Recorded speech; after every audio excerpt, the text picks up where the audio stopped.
Welcome back to my mini blog series. আৰু আজি একদম ৰিং লাইট লৈ সব লৈ ওলাই গৈ আছোঁ এফালে মানে মোৰ ডান্স মেমৰ ঘৰত আৰু সোমাই দেখিলোঁ ইমান ধুনীয়াকৈ গছেৰে সজাই থৈছে আৰু আহি কৰি ল'লোঁ ছেটআপ কাৰণ মই ইয়াত আহিছোঁ মোৰ যিটো গ্ৰ'য়িং ষ্টাৰ্ছ অফ আছামৰ ছিৰিজ থাকে এইটো মাহৰ কাৰণে মেমৰ ইণ্টাৰভিউ ল'বলৈ আৰু মেমে ইমান ধুনীয়াকৈ নিজৰ ক্লাছৰুমটো সজাই থৈছে মই সেইকাৰণে আপোনালোকক দেখাবলৈ গোটেইখিনি ভিডিঅ' কৰি আনিলোঁ তাৰপিছত মেমে ক'লে আজি মেমহঁতৰ লগতে ইফতাৰ কৰিবলৈ চ' আমাৰ ইফতাৰ পাৰ্টি হৈ গ'ল আজি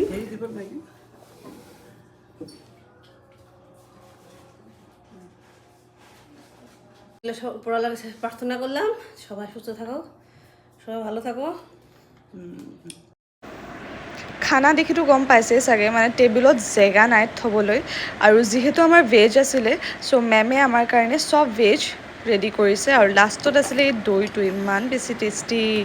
আংকলে আমাৰ কাৰণে পকোৰা আনিছিল বাট তাত অনিয়ন আছে চ' আমি নাখালোঁ আমাৰ ফ্ৰাইডে হয় ন চ' ভেজে খাওঁ আমি মেমে বনোৱা খোৱাৰ কথা কি ক'ম আৰু বহুত বেছি টেষ্টি হয় তাৰপিছত বহি আমি চালোঁ যে আমাৰ শ্বৰ্টছখিনি চব ঠিক আছেনে নাই হেলকা হৈ যাব গৈ পেলাই প্ৰেক্টিছ বোলে আংকেল ইজ ইন প্ৰেক্টিছ কেনেকুৱা লাগিব tehelka.com দি দিম ভাইৰেল হৈ যাব অঁ তামাম প্ৰেক্টিছ কৰি আছে তাকো আকৌ একদম মুদ্ৰা কাবাৰ কাঠো আছে দেখো নিচে কাঠ আছে কিন্তু এইটো বনোৱা ইয়াৰ ফুল ভিডিঅ'টো আপোনালোকে 31 মাৰ্চত পাই যাব আৰু আশা কৰোঁ আপোনালোকৰ আমাৰ মিনি ব্লগ ছিৰিজটো ভাল লাগি আছে আৰু যদি ভাল লাগি থাকে then don't forget to subscribe bye by